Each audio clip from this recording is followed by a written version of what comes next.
The village of St. Mary Mead had enjoyed an uncommonly peaceful autumn, with nothing more scandalous than Mrs. Price's questionable measurements for the Harvest Festival cake competition.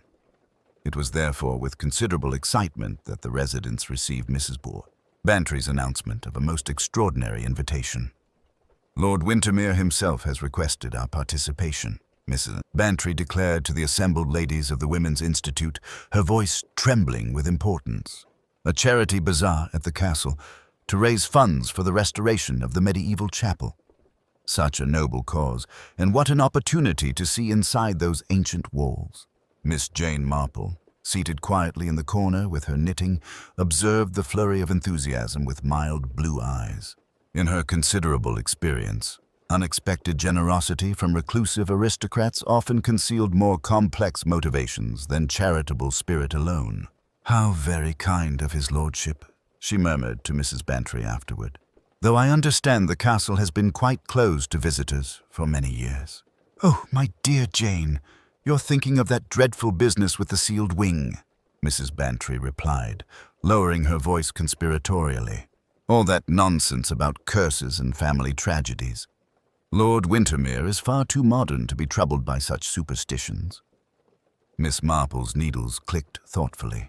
"Indeed, though I've often found that old houses, like old wounds, sometimes resist being opened too hastily. On the appointed Saturday, a small delegation from St. Mary Mead made their way to Wintermere Castle. The ancient fortress rose from its wooded hill like something from a Gothic romance, its grey stones darkened by centuries of English weather. Miss Marple noted the recent repairs to the great gates, the freshly gravelled drive, and the unusually large number of servants bustling about the grounds. Lord Wintermere himself, a spare man with prematurely silver hair and restless dark eyes, greeted his guests with punctilious courtesy. His sister, Lady Constance, fluttered nervously among the charity stalls, her thin hands adjusting and readjusting the flower arrangements with compulsive precision. "Welcome to Wintermere," Lord Wintermere announced to the gathered visitors. "Today, for the first time in 50 years, we open not only our grounds, but also the restored east wing of the castle for guided tours. I trust you will find the experience illuminating." Miss Marple accepted a cup of tea that was slightly too strong and positioned herself where she could observe the interactions among the castle's inhabitants. She noted the way the butler's eyes followed Lady Constance with barely concealed concern, the manner in which the young tour guide, a theatrical fellow in velvet jacket, seemed to know rather more about the family history than his employment might suggest, and the curious tension between Lord Wintermere and his estate manager, a sharp-faced man named Carstairs. The tours began after luncheon, with visitors marshaled into small groups. Miss Marple found herself in the second party, moving through corridors that smelled of beeswax and secrets.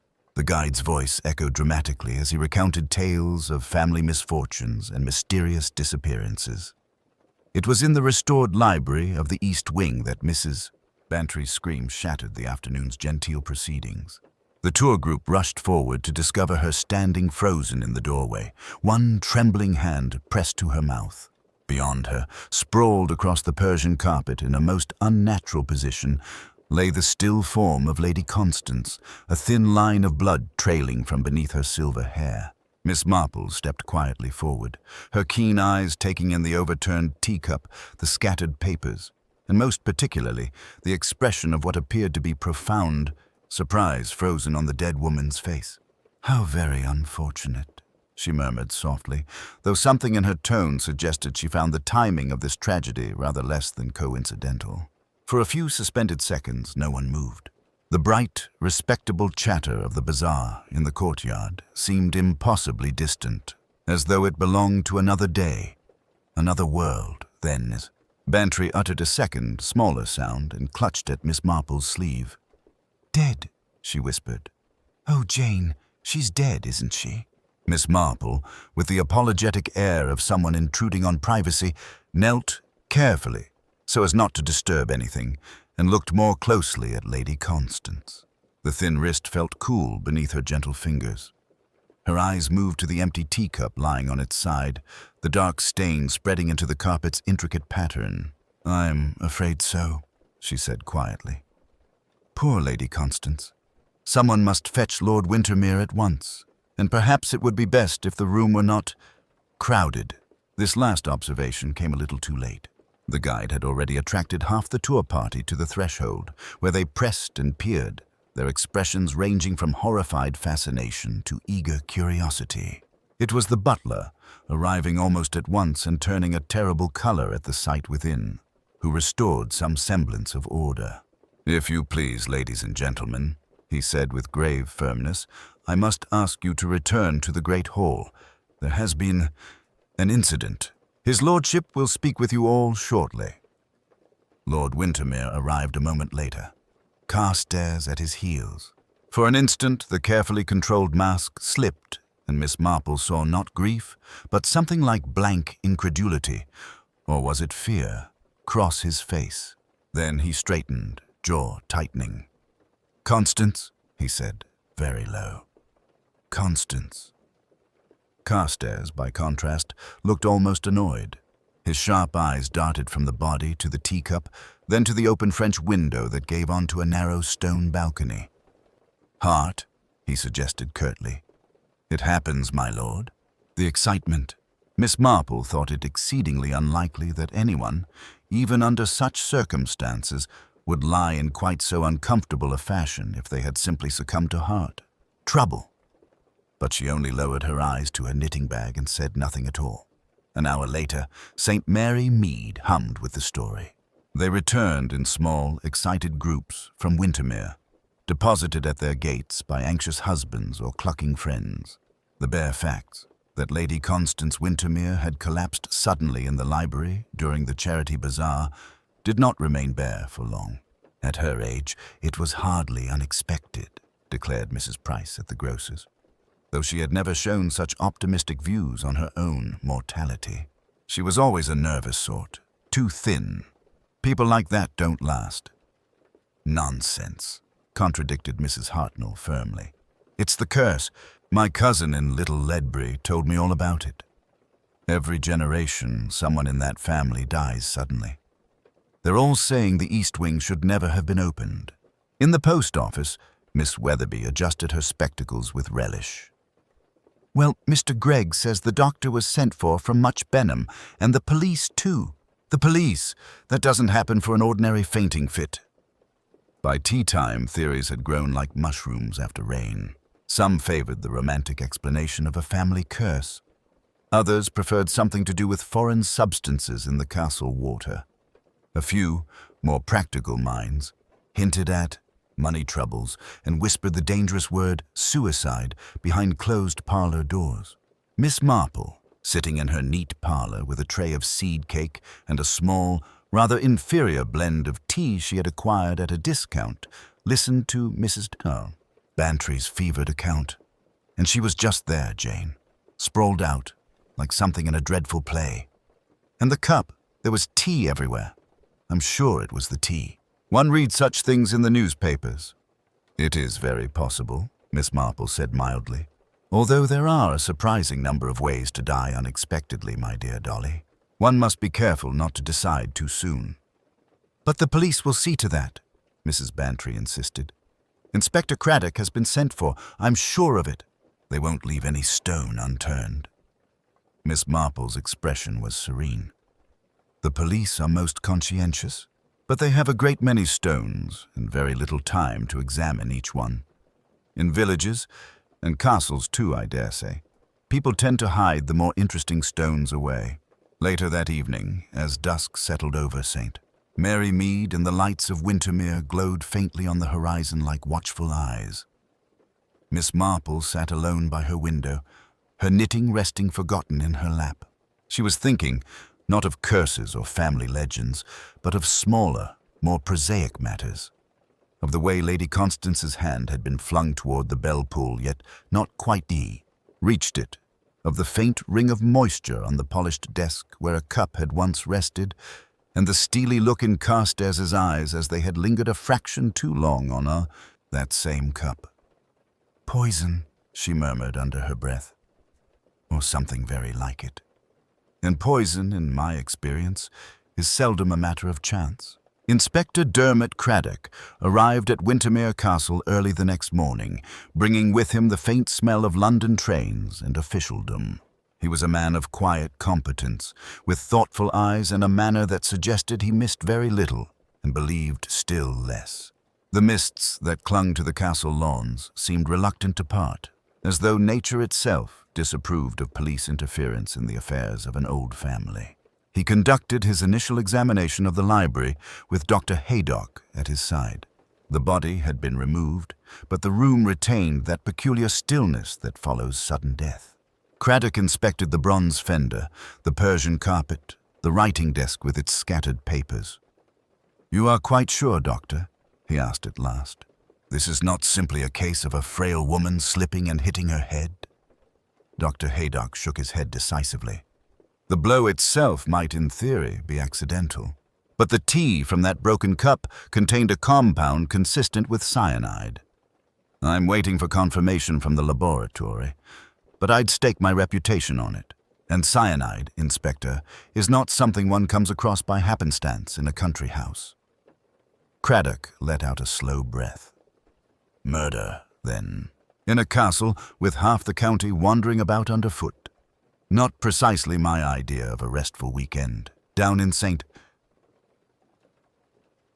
Mary Mead, the news that Lady Constance had been murdered, actually murdered, spread with a speed that would have impressed the wireless.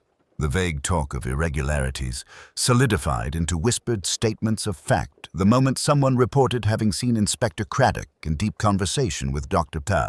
Haydock by the castle gates.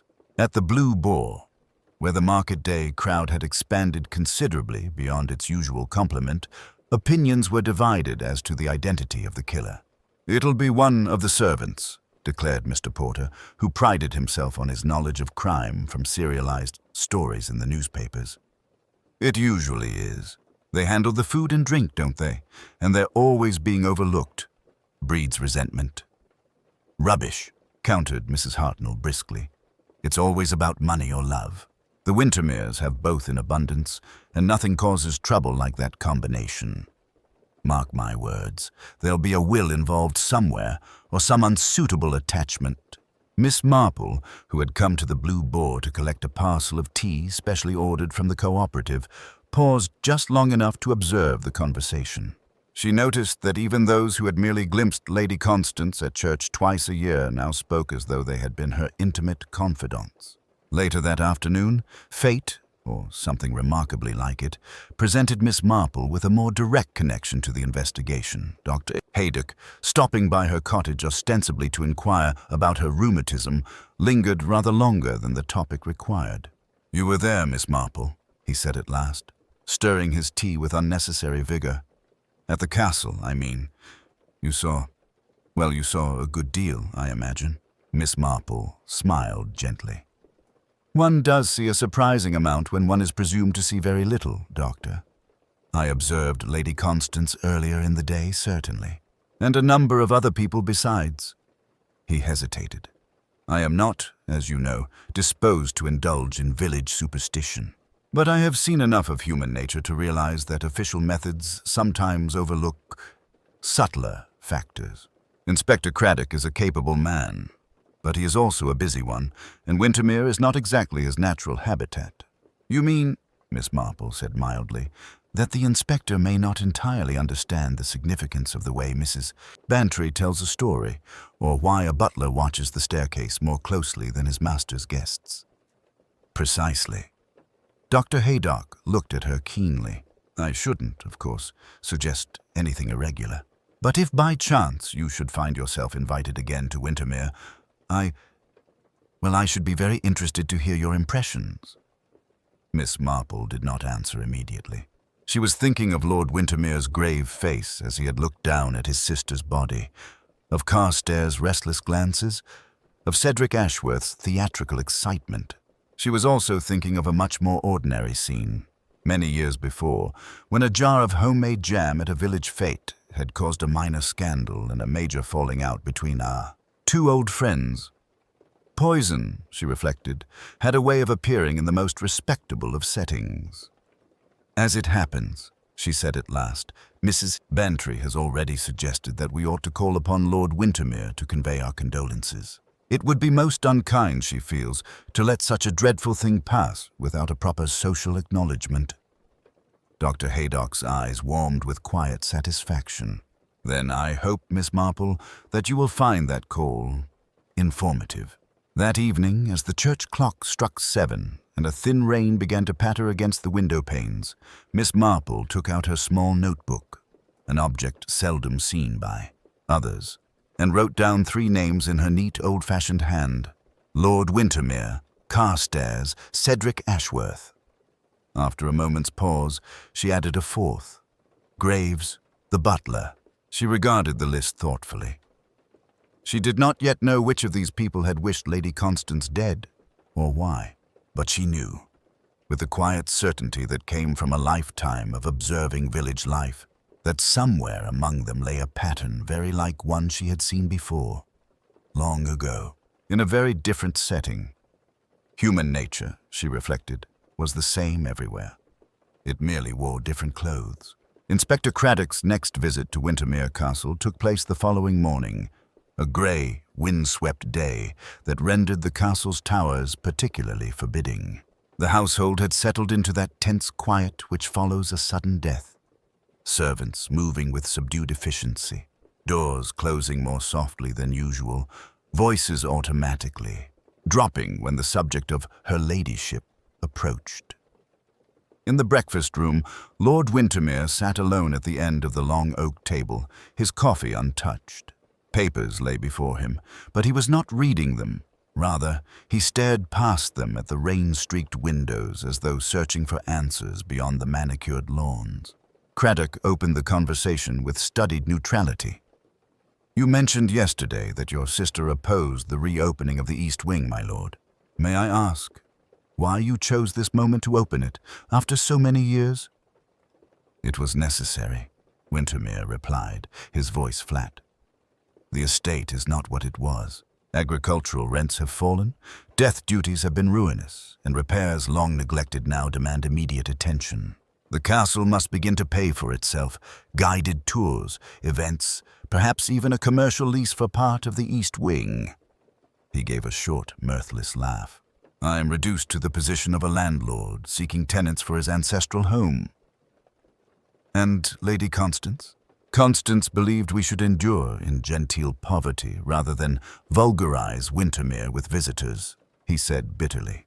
"She clung to that cursed legend about the East Wing, that every time it was opened, a Wintermere death followed.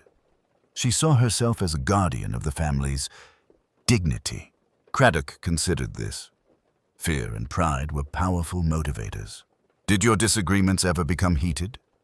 Witnesses recall raised voices from this room 2 nights before the charity event." Wintermere stiffened. "We argued, yes. Constance threatened to disinherit me, insofar as she could, by altering her will to fund some ridiculous trust that would tie up what little remained of the liquid assets. She was always dramatic." It was a revealing admission, and not one that escaped the inspector. A brother whose financial plans were opposed, a sister about to question the accounts and possibly change her will. None of it, taken in isolation, proved anything. But it fitted comfortably into the shape of motive. Leaving Lord Wintermere, Craddock next sought out the estate manager, Mr. Carstairs. He found him in a cramped office near the servants' quarters, poring over ledgers with an air of hunted concentration. "Busy with the accounts, Mr. Carstairs?" Craddock asked casually. "Always," Carstairs replied, snapping a ledger shut. He was a sharp-featured man with quick, darting eyes. "These old places are financial sinkholes. Every shilling must be accounted for, Inspector." Lady Constance had begun to take an interest in those accounts, I understand. Carstairs' fingers tightened imperceptibly on the ledger. Her ladyship had questions. She did not understand modern estate management. Transfers, short-term loans against future revenue, entirely proper, but confusing to someone unversed in the realities of post-war taxation. "Did she ever accuse you of impropriety?" Craddock's tone remained mild. "Certainly not," Carstairs said quickly. "She was old-fashioned, not malicious. Besides, her authority was limited. Lord Wintermere is the legal head of the estate." The answer was too ready, too smooth.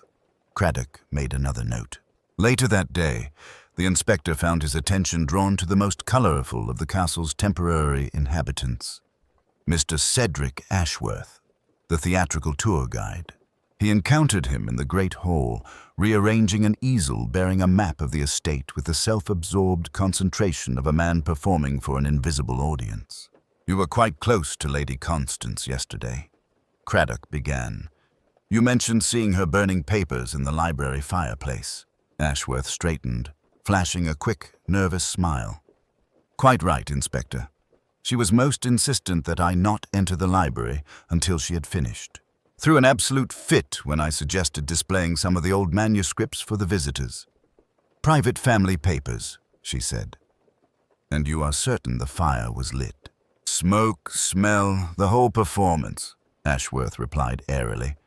"Though when we found her later, I do remember thinking the room felt rather chilly. Funny thing, memory." "Very funny indeed," Craddock said dryly. Back in St. Mary Mead, these developments filtered through the invisible web of village communication until they reached Miss Marple, who was deadheading roses in her small front garden when Mrs. Bantry arrived, breathless with the latest gossip. "My dear Jane, it's all anyone can talk about," Mrs. Bantry exclaimed. "They say Lord Wintermere stands to gain a fortune now.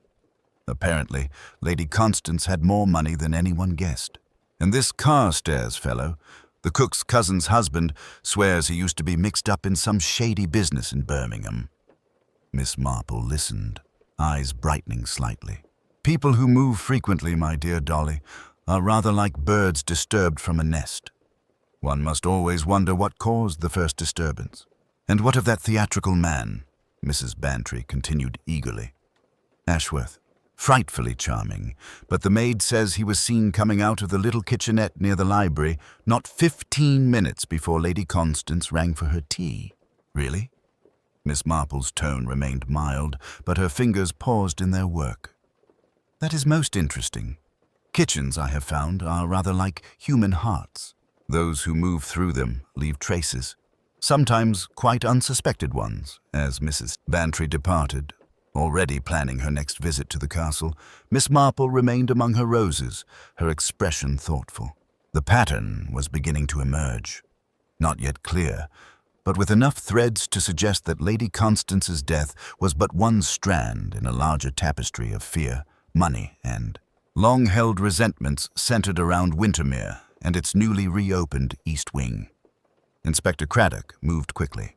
By the end of the following day, Carstairs was seated in the small, cheerless interview room at the Much Benham police station, a cup of untouched tea cooling at his elbow.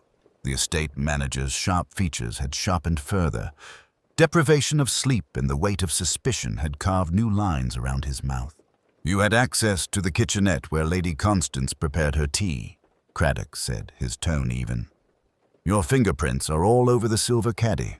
You oversaw the ordering of all catering supplies for the charity event, including the tea, and you had a great deal to lose if Lady Constance exposed financial irregularities."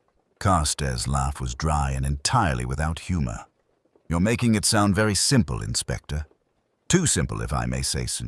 If I'd wished to poison Lady Constance, I imagine I could have found a better time than the day the castle was full of visitors and the police practically on the doorstep." "You had opportunity," Craddock persisted. "Multiple witnesses place you near the library that afternoon." "Of course they do," Carstairs snapped. "I was managing a large event in a building whose wiring is older than most of the guests. I would have been more concerned if no one had seen me. As for motive, yes, I altered certain records." His shoulders slumped suddenly.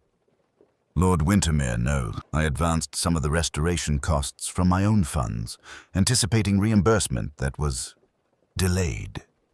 I rearranged figures to cover temporary gaps. Ill-advised, but not criminal.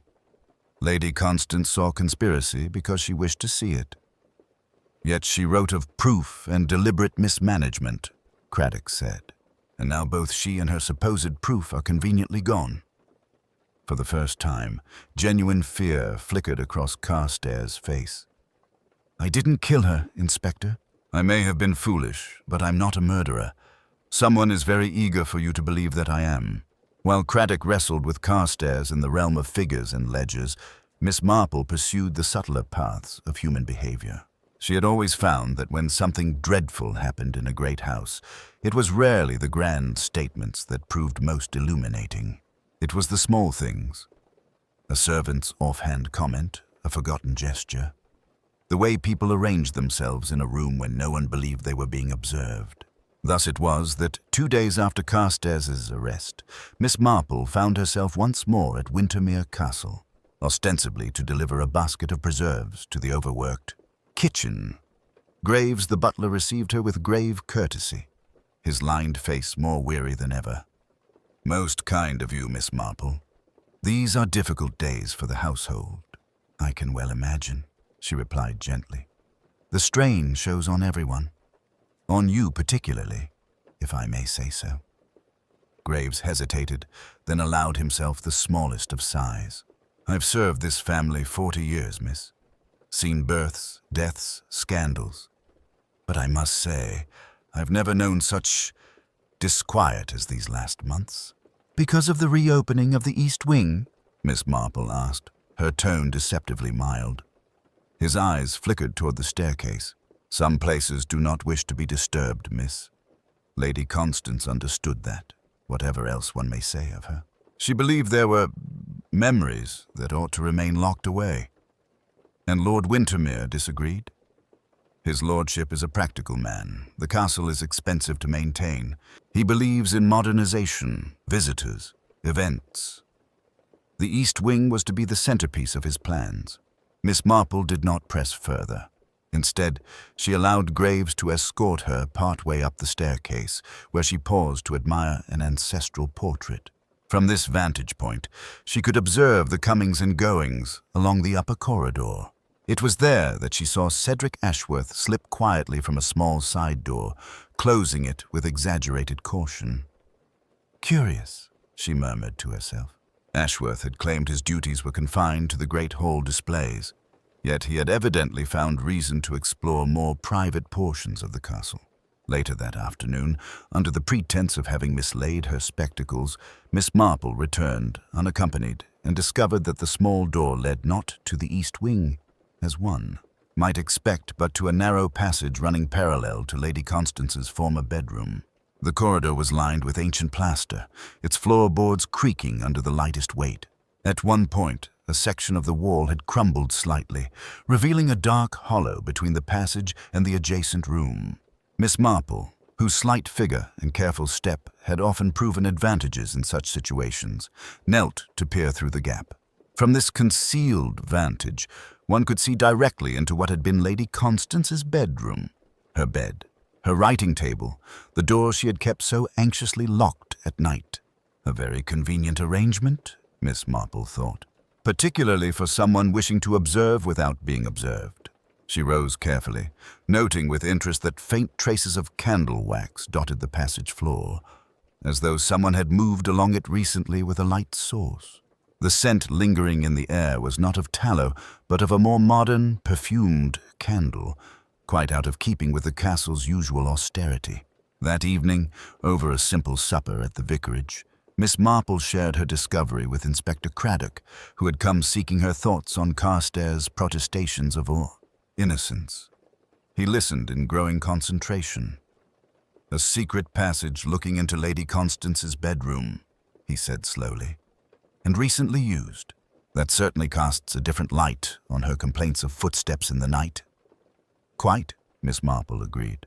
"It occurs to me that if one wished to convince a nervous woman that she was losing her reason, such an arrangement would be invaluable. No need for ghosts when one has knowledge of old architecture."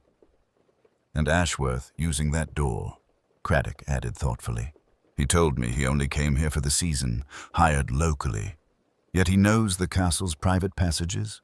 People who claim to be merely temporary Miss Marple observed, are often more deeply entangled than they admit. Mr.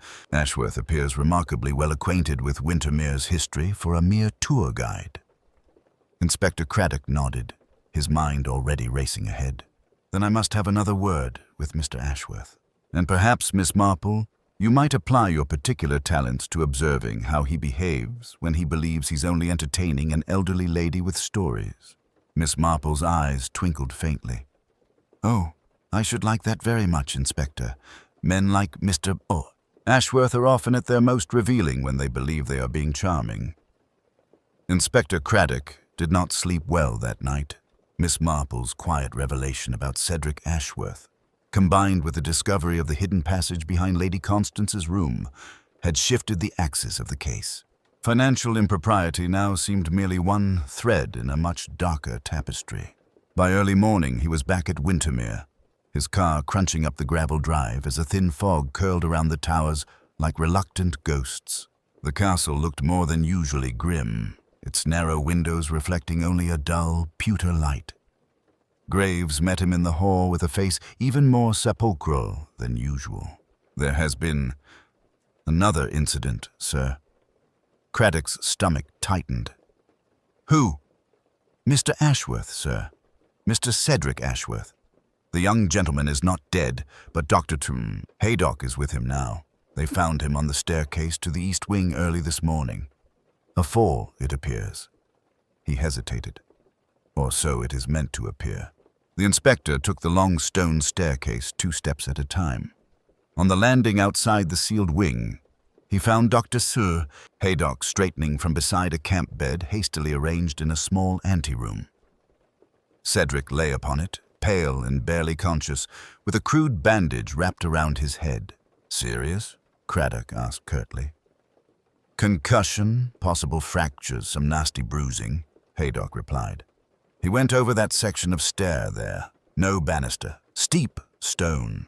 Could have broken his neck if he'd landed differently. As it is, he's a lucky young man. An accident? The doctor's brows rose.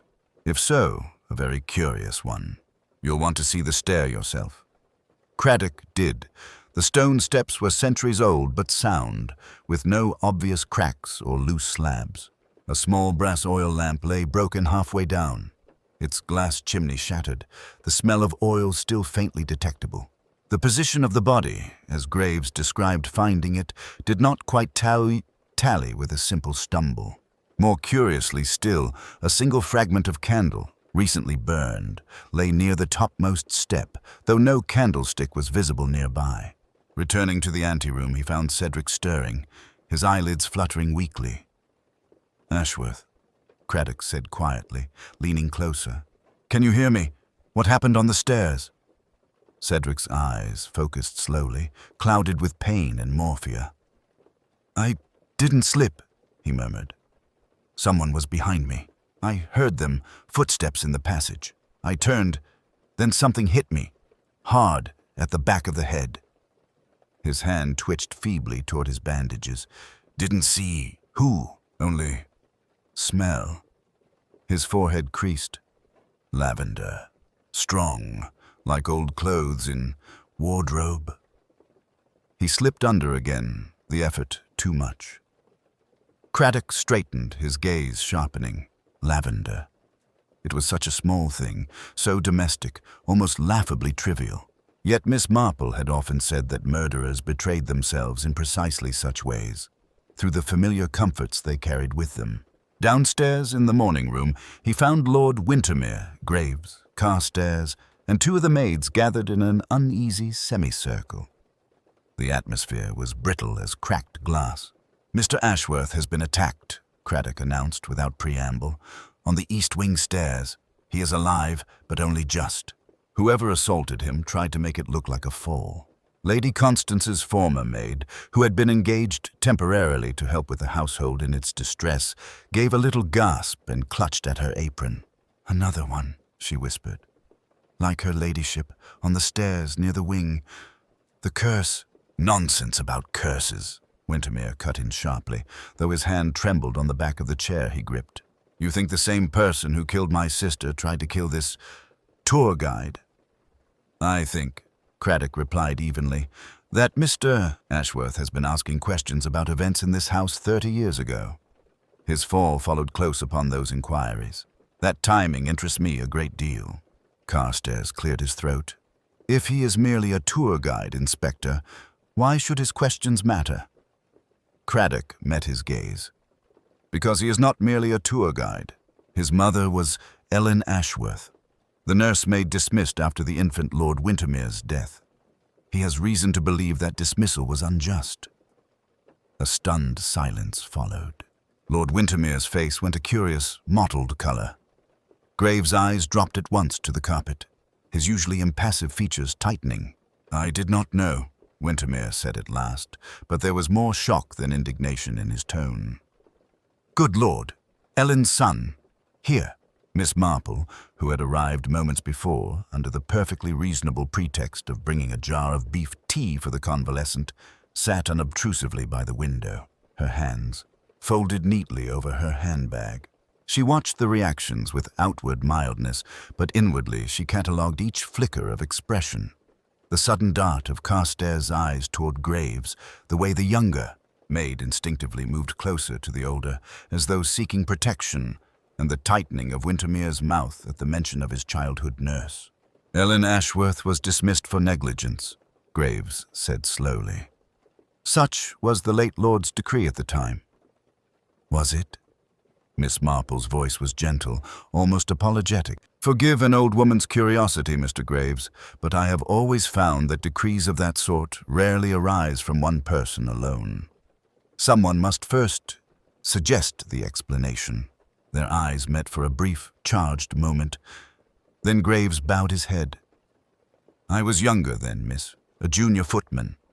But I remember the night. There was confusion. The master was beside himself with grief. Lady Wintermere, well, it broke her entirely. Someone had to be blamed. The doctor said fever, but the old nurse, Mrs. Larkin, insisted the child had been perfectly well at bedtime. There was talk, whispers. But in the end, it was the maid who went." "And Lady Constance?" Craddock interjected. "What did she believe?" Graves hesitated. "Her ladyship was devoted to her nephew. She never wholly accepted the official account, sir. In later years, she sometimes spoke of it, said that if anything was cursed at Wintermere, it was not the house, but a choice made in that nursery." Miss Marple's fingers tightened almost imperceptibly on her handbag. "A choice? Yes, that sounded exactly right. Murder was often at its core no more than a choice made once and then defended for a lifetime." "When did the disturbances begin for Lady Constance?" she asked softly. "The moving of objects, the footsteps, the notes?" "Just after Mr. Ashworth arrived," Graves admitted. "Though we did not connect the two at first. Her ladyship grew more and more distressed. But I can swear, miss, that no servant under my authority would dare torment her so." Craddock considered. Someone in the house had used the hidden passage to frighten an already nervous woman, to push her steadily toward a collapse. Then, when she announced she had proof of something connected perhaps with that long-ago nursery, the harassment had given way to poison. And when a stranger with an old nursemaid's eyes and name came too close to the same truth, he had been pushed down a stair that should have killed him. Later, when Craddock had gone to examine the east passage more thoroughly, Miss Marple walked for a little while in the neglected rose garden. Lady Constance's maid had spoken of jewelry appearing where it could not be, of a pearl necklace on the portrait of the grey lady in the sealed wing. Miss Marple thought of Cedric's broken lamp, the scrap of wax in the passage, the faint smell of lavender. One particular inhabitant of Wintermere always carried a faint aura of that scent. Too much of it, as old ladies sometimes did when attempting to conceal mustiness or fear. And Miss Marple, who had known very many old ladies in her time, reflected that some of them were driven by love to great sacrifices, and by guilt to even greater crimes. The forged confession and the drugging of Graves altered the entire atmosphere of Wintermere Castle. It was no longer merely the scene of an unsolved murder, but a place where the killer moved with increasing boldness, confident enough to tamper with evidence under the very nose. of the police. Inspector Craddock ordered a guard placed on Graves's door and increased the watch on the principal players, Lord Wintermere, Carstairs, Cedric Ashworth, and the remaining senior servants. Yet even as he tightened security, events moved ahead of him. The next development came, curiously enough, by post. It was Miss Marple who noticed the foreign envelope in the small pile of correspondence on the hall table when she arrived at the castle that morning, ostensibly to inquire after Graves's health. The envelope bore a Swiss stamp and the discreet printed address of a private sanatorium near Zurich. Lord Wintermere, passing through the hall, reached for it automatically, then stopped, his hand visibly shaking. "You'll excuse me, Miss Marple," he said stiffly. "Household business." "Of course, Lord Wintermere," she replied mildly, though her eyes followed the letter with great interest as he disappeared into his study. 10 minutes later, there was the sound of an overturned chair and a choked exclamation. Craddock, who happened to be in the library, reached the study first. Miss Marple was only a few seconds behind. Lord Wintermere stood by his desk, the letter clenched in his hand, his face the grey-white of weathered stone. He did not even protest their entrance. "Is there some difficulty?" Craddock asked carefully. Wintermere gave a short, bitter laugh. "Difficulty, you might call it that." He thrust the letter toward Craddock. "Read it. You and Miss Marple may as well know everything now. It seems the dead have begun to write." The letter, written in precise English by the sanatorium's director, confirmed that a long-term patient, admitted under a false name but supported by regular payments from the Wintermere estate, had died 3 weeks earlier after a sudden cardiac failure. Attached was a brief medical summary. The patient, male, approximately 30, had been admitted in early infancy with severe congenital deformities and significant mental impairment. No visitors had ever called. "Your instructions, Lord Wintermere," the letter concluded, "were that we were to inform you only in writing upon the patient's death, and that no arrangements for repatriation would be necessary. However, certain questions among our administrative staff regarding the financing of this unusually long-term case have compelled me to seek formal clarification." Craddock folded the letter slowly. "So the heir did not die?" he said quietly. "He was hidden." Lord Wintermere sank heavily into his chair. "Not heir," he said harshly. "Never heir. He was the shame my father could not bear. My mother's shame, rather. The child was not my father's at all." Miss Marple watched him closely, noting not only his words, but the way he spoke them, not with the righteous anger of an innocent wronged, but with the exhausted defiance of a man who had been fighting the same battle with himself for years. "Your mother confided this to you?" she asked gently. He hesitated, only near the end. "I was 18. She told me there had been an indiscretion before her marriage. A man she loved and could not marry. When the baby was born..." He broke off, swallowing. "My father discovered the truth. The child was severely deformed. They could have had it disposed of. Instead, he arranged for it to be sent abroad, maintained out of sight. The world was told the child had died, the nursery sealed, the scandal contained." "And Lady Constance?" Craddock prompted. "She knew from the beginning," Wintermere said bitterly. "She worshipped my father. She thought the deception justified to preserve the family name. She oversaw the payments after his death. I did not know the details until that letter came last year from Switzerland, pointing out that the funds were nearly exhausted." He gave a harsh little laugh. "I was shocked to discover we had been maintaining a family ghost for 30 years.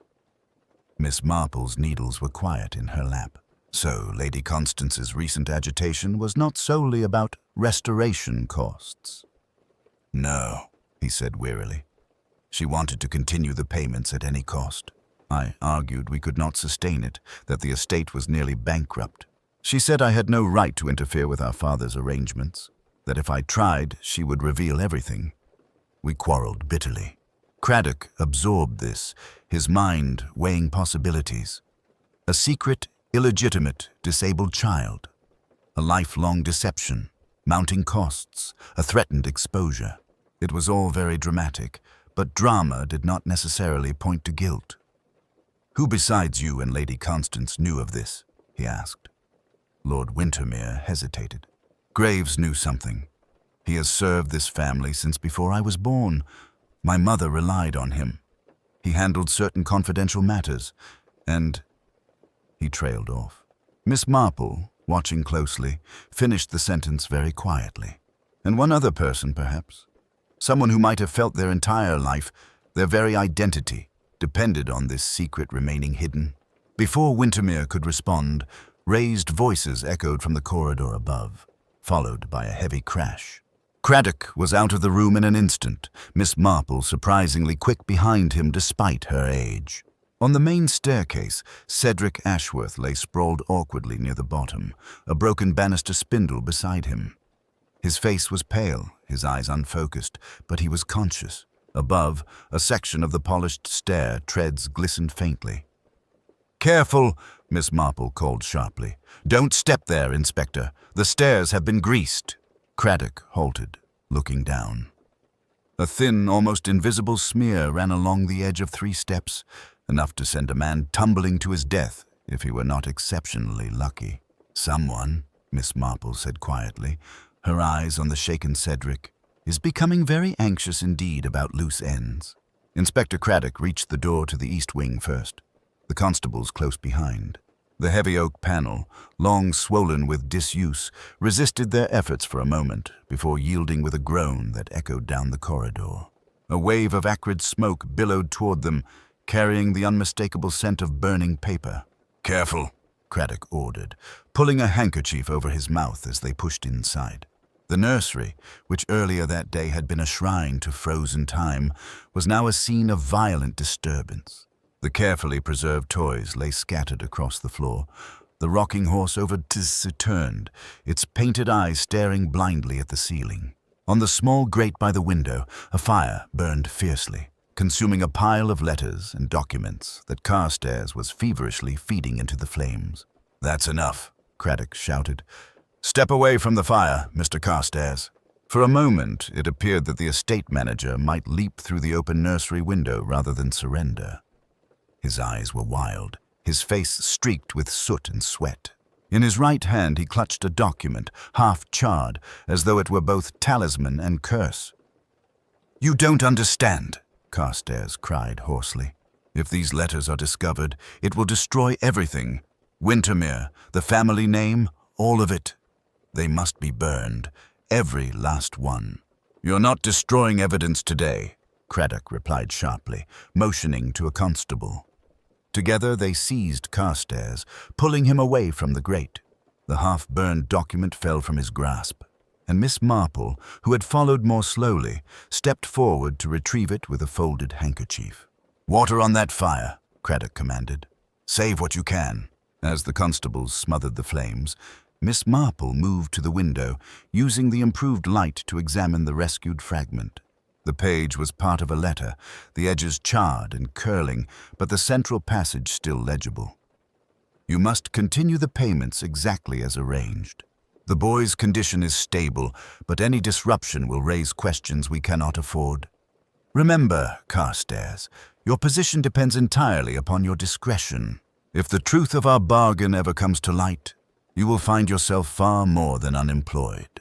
The signature was tantalizingly incomplete, the lower portion destroyed by fire. Only the first letter remained, a bold, looping C. Inspector Craddock took the fragment from her with care. "This proves that Carstairs was being blackmailed into maintaining the deception, not masterminding it. Someone else orchestrated these arrangements, someone whose name began with C." Carstairs, now seated heavily in the nursery chair as though his strength had finally deserted him, gave a bitter laugh. "You think I did this for fun, Inspector? I discovered the truth about the heir years ago. Graves told me in confidence, hoping I might help with the financial arrangements. Then the letters began arriving from Switzerland, demanding increased payments, threatening exposure if I refused." "Signed by whom?" Craddock demanded. Carstairs shook his head. They were always signed simply C. I assumed it was Lady Constance. Who else would have the authority to make such arrangements? Miss Marple's gentle voice cut through the smoke-laden air. Did the letters ever mention personal details? Anything that suggested familiarity beyond financial matters? Carstairs frowned, searching his memory. Yes. The writer sometimes referred to our boy and mentioned visits to Switzerland. Described the institution's gardens, the chapel, things only someone who had been there could know. Miss Marple's expression grew thoughtful. Then we must ask ourselves which C in this household is most likely to have traveled abroad regularly, to have visited that sanatorium in person. Someone who could move freely, without attracting the notice that such journeys might draw if made by a family member. Her gaze rested, not on Carstairs or Graves, but on the doorway where Cedric Ashworth hovered uncertainly, drawn by the commotion.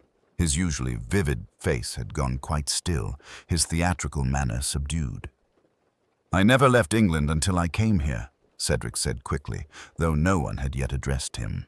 "My mother's illness kept us quite poor. We couldn't have afforded foreign travel." Miss Marple's mild eyes met his. "Indeed, Mr. Ashworth. And yet, your name also begins with C, does it not? Cedric Ashworth, the same initial that appears on these letters." "Coincidence," he snapped, more sharply than was wise. "You're chasing shadows, Miss Marple."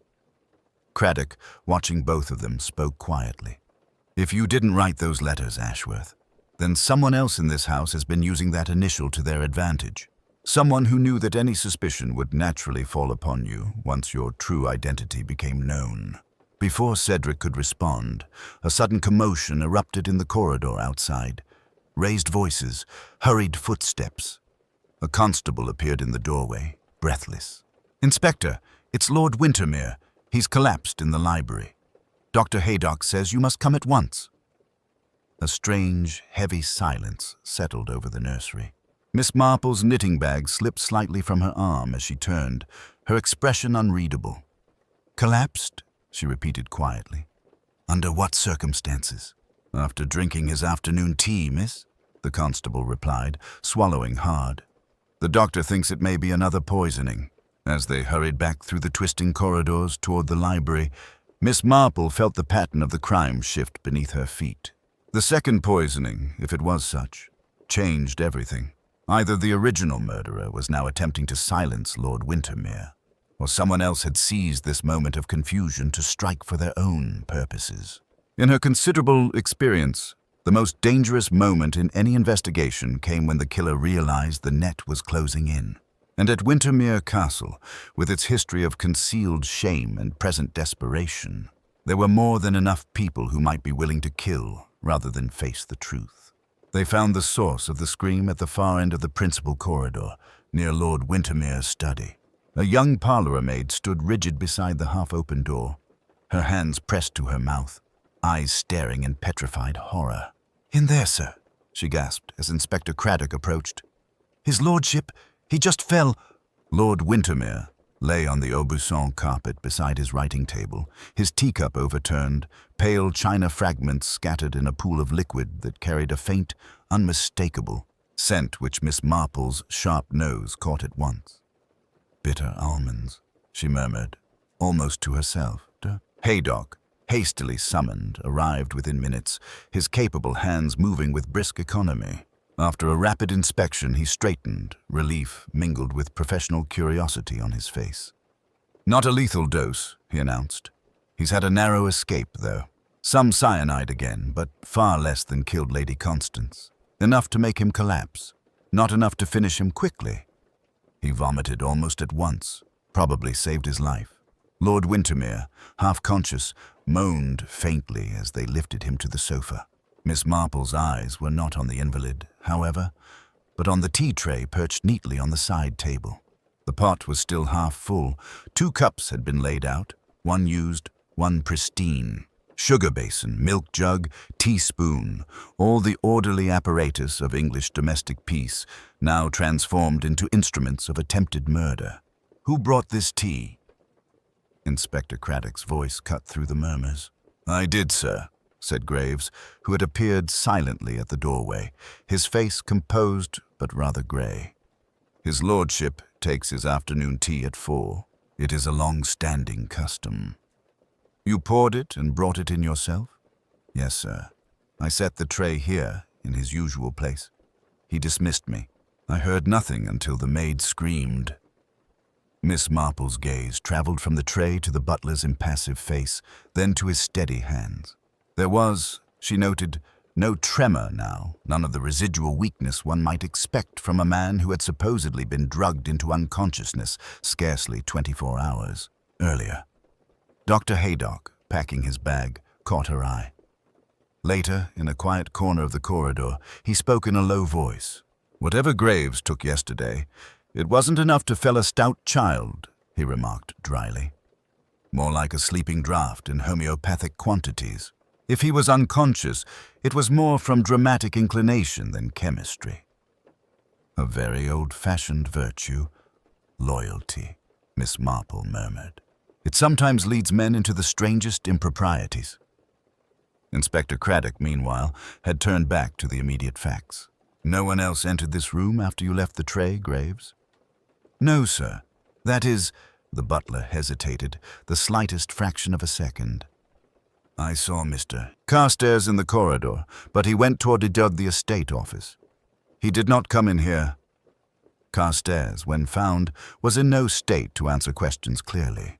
Shaken by his confrontation in the nursery, he had taken refuge in brandy. His manner hovered between despair and sullen resentment. "You must see I had nothing to gain by harming Lord Wintermere," he protested thickly when Craddock questioned him.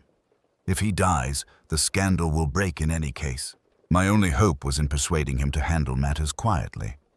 Yet you had access to cyanide and have already been caught burning documents." Miss Marple, who had been sitting quietly by the window, her knitting in her lap, spoke for the first time. "I think, Inspector, that Mr. Carstairs has burned all that he personally feared," she said mildly. "And I fancy he is too exhausted to contrive this second poisoning with such neat punctuality. 4 o'clock is a habit deeply ingrained. It takes someone closely attuned to household routine to make use of it." Craddock looked at her sharply. "You have someone in mind, Miss Marple?" "Oh, dear me. I am only an elderly woman who has observed that people rarely alter their small habits," she replied, her tone disarming. "For instance, Lord Wintermere always drinks his tea with lemon. I remember quite distinctly from our first visit. Yet here," she nodded toward the tray, "we have milk laid out and lemon quite absent. Someone prepared this tray who did not truly know his tastes, yet thought they did." Graves, standing within earshot, stiffened almost imperceptibly. "And there is another point," she continued, as though musing aloud. "Lady Constance, I am told, was exceedingly precise about her tea, always pouring it herself in the library. It would be the simplest thing in the world to mistake whose cup was which, if one wished to. Yesterday, someone expected Lord Wintermere to take tea in the library, as usual. Instead, it was Lady Constance who drank." Inspector Craddock's eyes narrowed. "You're suggesting that the first dose of cyanide was meant for Lord Wintermere, and reached Lady Constance by mischance," Miss Marple finished gently. "Our murderer, having failed once, has tried again, more directly in his study, but still with tea, always with tea. It is a servant's weapon, if you will forgive the expression. Only someone intimately connected with the domestic rhythm of the house would think so naturally in terms of trays and cups." Silence fell between them, heavy with implication.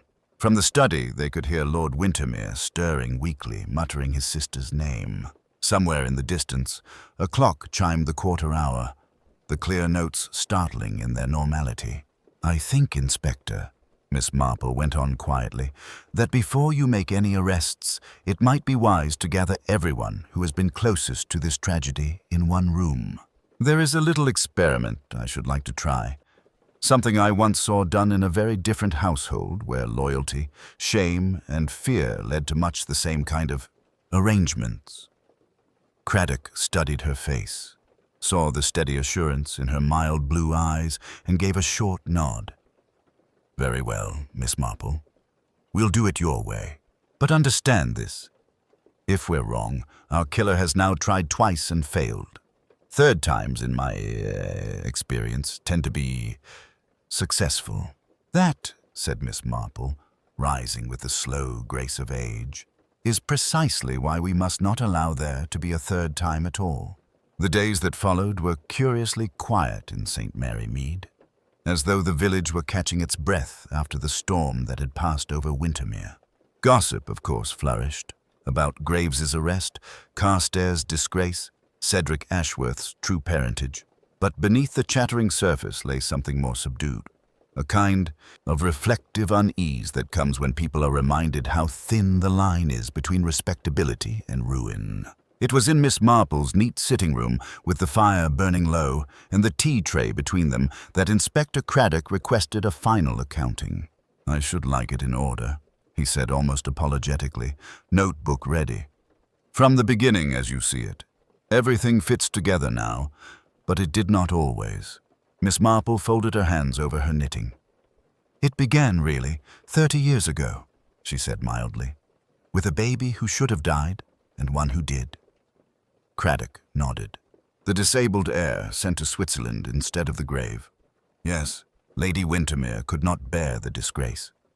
Graves, then a young footman, was entrusted with the practical side of the deception, the arrangements with the sanatorium, the dispatch of funds, the quiet handling of letters. That gave him knowledge far above his station. A dangerous position for a servant who feels both indispensable and undervalued. "And when the poor boy died 20 years ago," Craddock added, "Graves saw his opportunity." Indeed, the payments from the estate continued, Graves ensuring the checks were signed, the reports forged. No one questioned him. No one wished to revisit that particular sorrow. In time, he convinced himself the money was his due, compensation for loyalty, for silence, for having borne the family's shame. She paused to pour more tea. Then Lady Constance, with her nervous conscientiousness, insisted upon an audit. She discovered irregularities. Not the truth, but close enough to frighten Graves. He responded as such men so often do, not by confessing, but by elaborating the lie. The hauntings began. Objects moved, footsteps in sealed corridors, notes in antique script, all intended to discredit her before she could make herself believed. "And Carstairs?" Craddock prompted. "A most useful red herring," Miss Marple said gently. "Graves knew of his connection to Ellen Ashworth. There is very little a good butler does not know. He used those private anxieties, allowed certain accounts to look worse than they were, knowing that when scandal came, suspicion would fall naturally on the estate manager with the guilty love affair and mysterious payments." Craddock glanced up. "The poison. Ah, yes. Graves had reached a point where Lady Constance's persistence made her truly dangerous. Yet to attack her openly would be to draw attention to the very matters she questioned. So he planned what he considered a neat solution. Lord Wintermere, with his heart weakness, taking his usual tea in the library. A sudden collapse, a respectable death. Lady Constance, left alive but isolated, her delusions about finances easier to dismiss without her brother's support. But she drank the tea first. Quite. She arrived early, or he was delayed. Such small accidents change destinies. By the time he realized who had taken the poison cup, there was nothing to be done. She died knowing only that someone close to her had killed her. That, I think, was his one true torment. Craddock frowned slightly. And the forged confession he planted later? That was desperation. Your investigation into the cyanide, my visit to the nursery passages, Cedric's presence, all tightened the net. Graves drugged himself lightly to appear a victim, then produced the confession to suggest suicide motivated by shame. But forgery has its own handwriting, if one knows where to look. They sat in companionable silence for a moment, the clock ticking softly on the mantel. "And Cedric?" Craddock asked at last. "Poor boy," Miss Marple said quietly. "He came seeking justice for his mother, and found instead a father whose weaknesses helped destroy her. Yet he is free now. From false stories, from half-truths. Truth is a harsh freedom, but it is freedom nonetheless. Lord Wintermere intends to make some provision for him, I understand. He does, Craddock confirmed. Not publicly, of course. Pride survives even murder in some families. Miss Marple gave the faintest of smiles. Pride is often more enduring than love, I've noticed, though sometimes love finds its way through in the end. When Craddock had gone, the evening drew in, soft and familiar over St. Mary Mead. Miss Marple sat by the window, her knitting resumed, thinking of Wintermere Castle on its hill. The sealed rooms opened, the chapel no longer a hiding place, the so-called curse, at last explained in the most ordinary of terms. There had been no supernatural doom, no vengeful spirits in the East Wing, only a hidden child, a disgraced nurse, a frightened sister, a butler who taught himself to believe that theft was duty and murder, in the end, a sort of necessity. Human nature, Miss Marple murmured, fitting the last stitch neatly into place. It is almost always human nature, and that, alas, is quite curse enough for any house. Outside, the village went on, with its gentle routines. Lamps lit, suppers laid, small quarrels and small kindnesses weaving their quiet pattern. Somewhere on the hill, in the great stone castle, a family counted its losses and began, awkwardly, to live with the truth. And in her little cottage, Miss Marple reached for her seed cake and her book, content to let the world, with all its frailties and deceptions, turn as it always had. For the time being, at least, St. Mary Mead was peaceful again. Winter came early to St. Mary Mead that year, bringing with it a thin silvery frost that turned the hedgerows into lace and softened the harder edges of recent events. It was on such a morning, crisp and bright, that Miss Marple found herself once more being driven up the familiar winding approach to Wintermere Castle. Miss Bantry at the wheel and Mrs. Bantry's indomitable curiosity in full vigor. "They've opened the chapel again, Mrs. Bantry announced, navigating a rather treacherous bend with more confidence than precision. Lord Wintermere insisted on a small service. Thanksgiving, he calls it. Thanksgiving for the truth, which sounds very worthy, if a little gloomy. I dare say there will be sandwiches." Miss Marple smiled faintly, her gaze on the great grey bulk of the castle as it emerged from the morning mist. The place looked different now, though no single change could be pinpointed. It was something in the way the windows no longer seemed to brood, in the sight of smoke rising from more than one chimney, in the evidence of workmen's ladders and new leaded glass glinting in the low sun. As though a house, long held tense in some private agony, had finally unclenched. The chapel was nearly full when they arrived. Local villagers, a few distant Wintermere cousins, several members of the household staff. Miss Marple's keen eye noted the absences as readily as the presences. Graves, of course, removed to a safer, sterner environment. Carstairs, out on bail but wisely avoiding society. Cedric Ashworth, whose chair in the back row sat empty but whose name still floated now and then in village talk. The service itself was simple, the vicar's voice rising and falling in the chilly air as pale light filtered through the stained glass window. He spoke, in his careful way, of truth and atonement, of the sins of omission as grave as those of commission, and of the possibility, however faint, of redemption. Afterward, as people moved out into the cloistered courtyard, Lord Wintermere sought Miss Marple out with a directness that suggested both gratitude and unease. He looked older than when she had first seen him at the charity bazaar. Grief and knowledge had deepened the lines around his mouth, but there was a new steadiness in his gaze. "Miss Marple," he said quietly, "I am aware that, had it not been for you, I should still be clinging to comfortable lies while my sister's death was laid at the wrong door. I am not sure whether to thank you for the truth or to curse you for it." "One so seldom gets the choice," Miss Marple replied mildly. "Truth has a most inconvenient way of arriving whether one is ready or not." He gave a short, genuine laugh. "Quite. I thought all my life that the burden I carried was my father's temper, my mother's nervousness, and a certain insufficiency of income. To learn that there was another brother, born, hidden, and gone, changes the entire shape of one's memories. He glanced toward the distant line of trees. Cedric has written, from Florence. He says the climate is better suited to the inconvenient presence of a living scandal. That was his phrase, not mine. I have assured him that in future he will be regarded as a cousin of sorts. No mention of bloodlines, but a quiet acknowledgement where it matters. It is not enough, but it is what can be done.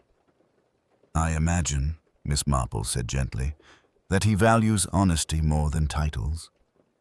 Lord Wintermere inclined his head. You understand him better than I do, and better than his father ever did. Carstairs is not a wicked man, I think. Merely a weak one who wrapped his life in secrecy until he could no longer see daylight. They were joined then by Inspector Craddock, who had come in plain clothes rather than official capacity. He exchanged a few formal words with Lord Wintermere before falling into step beside Miss Marple as they walked back toward the main hall.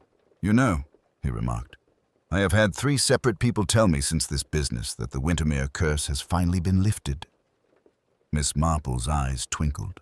And do you disillusion them, Inspector? Officially, I talk about forged documents and Swiss bank transfers, he said dryly. Unofficially, I let them keep their curse. It seems kinder. They paused near the archway that led to the east wing. The door, once barred and bolted, now stood open. Sunlight fell in a clean, bright strip across the ancient stone. It was never a curse, Miss Marple said, almost to herself. Only a succession of people choosing concealment over courage, each choice making the next more difficult to undo. Secrets have a way of demanding compound interest. And Lady Constance? Craddock asked.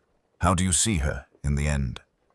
As a woman who tried, a little too late, to exchange silence for truth, Miss Marple replied. She paid dearly for the attempt, but she changed the course of things.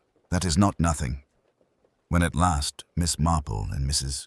Bantry took their leave, and the castle receded again into its accustomed distance, the village seemed to close gently around them, like water smoothing over a stone dropped weeks before. At the grocer's, people spoke of weather and rationing and Mrs. Price's niece's unfortunate engagement. At the post office, Miss Weatherby lowered her voice to share one last tidbit about the forthcoming trial, then raised it again to discuss Christmas cards. Life, Miss Marple reflected as she let herself into her cottage, has an admirable instinct for self-preservation. Even in the wake of murder, gardens must be weeded, jams made, hems altered. That evening, with the lamplight soft about her and her knitting once more progressing with quiet regularity, she allowed herself a final moment of contemplation. Wintermere Castle, with its legends and ghosts and hidden passages, had seemed at first a place of romance and malediction. In the end, it had proved, like so many grand settings, to be merely a stage upon which very ordinary human frailties had played out. No curse at all, she said softly to the empty room. Only people, fearful, foolish, and sometimes, in spite of themselves, rather brave. Outside, frost was settling again on the roof of St. Mary Mead, turning the familiar into something momentarily strange and glittering. Inside, Miss Marple tied off the last row of her knitting, satisfied with the pattern. It was, as she might have said, quite like life. A tangle while one was in the midst of it, but when seen whole, from a little distance, every stitch in its proper place. The windows and letting in the light. Wintermere, Miss Marple thought, had not been cursed by ghosts at all, but by secrecy. And secrecy, in her long experience, led more surely to tragedy than any ancient malediction. The next Sunday, the transformation of the Wintermere affair into village legend could be observed in full operation at the vicarage tea. The Reverend and Mrs. Leonard had invited a select gathering, ostensibly to discuss the Christmas pageant, but inevitably conversation wandered toward more dramatic subjects. It only goes to show, declared Mrs. Price, helping herself to a third slice of seed cake, that these old stories about curses and haunted wings have something in them after all. 3 deaths in that family, and all connected to the same part of the house. Not curses, Miss Marple said mildly, threading her needle back into her work. Concealment. The first death, that poor child sent away. The second, his mother, whose grief curdled into silence. And now Lady Constance, who died because she insisted upon asking the questions no one else dared. The place isn't haunted, Mrs. Price. It's simply been very badly managed. Mrs. Price sniffed, unconvinced but uncertain how to argue with this. Colonel Melchett, who had dropped in under the pretext of consulting the vicar about the church bazaar, gave Miss Marple a sharp look over his teacup. "Craddock tells me you spotted the holes in the case before we did," he grumbled, not entirely displeased. "He was all for arresting Carstairs at one point." Miss Marple's smile was serene. "Carstairs was guilty of many things, Colonel. Cowardice, weakness, and a sad lack of moral courage. But he reminded me very much of young Mr. Sims, who worked in the grocer's years ago. Do you remember? He never stole a penny when he was alone in the shop, but if another boy took something, Mr. Sims always followed suit. There are people like that. They drift toward wrongdoing if someone else provides the current, but they are seldom the ones who design the river." "And Graves?" Mrs. Leonard asked gently. "A different matter entirely," Miss Marple replied. "He began with obedience. That, I think, was genuine when he helped conceal the child. But obedience solidified into habit, and habit, when combined with fear and resentment, turned into something quite ugly. Once he started taking that money, he had to justify it to himself. So he convinced himself he had earned it. Each forged letter, each bank draft, each little deceit made it easier to commit the next. Until, at last, murder became simply the largest in a line of increasingly bad decisions." There was a thoughtful silence. The vicar stared into his cup. Mrs. Bantry dabbed her eyes with her handkerchief, thinking perhaps of poor Lady Constance and of that last, shocked expression on the library floor. "It is frightening," Mrs. Leonard said at last, her gentle voice a little unsteady. "To think how easily one wrong step can lead to another, until the person you have become is quite different from the person you meant to be." "That is exactly it," Miss Marple agreed. "Most wickedness is not dramatic, you know. It is small and gradual, a thing done because it is convenient, or because one is afraid or ashamed. And then, when something truly terrible happens, people blame curses or fate. It is much less comfortable to admit that it is only human nature allowed to go on too long without correction. Later, walking home alone beneath a sky pricked with cold winter stars, Miss Marple considered the various players in the Wintermere drama. Cedric, leaving for Florence with both more and less than he had come to find. Carstairs, facing his diminished future with the knowledge that his concealments had cost him what little he valued. Lord Wintermere, awkwardly but earnestly attempting to build a more honest legacy than the one he had inherited. And Graves, she thought, with a little sigh. A good servant in many ways. Faithful, competent, proud of his position, yet precisely that pride had made him feel he was owed more than simple wages and a reference. Once he decided he deserved his crimes, the rest had followed almost automatically. At her gate, she paused and glanced once more toward the distant shape of Wintermere Castle, its windows bright and unshuttered. Somewhere, workmen would be finishing for the day. In the newly opened east wing, dust sheets would be coming off old furniture. The chapel, once a refuge for guilt, would soon host ordinary services and weddings instead of whispered, desperate prayers. Inside her neat little house, the clock ticked with its familiar, comforting rhythm.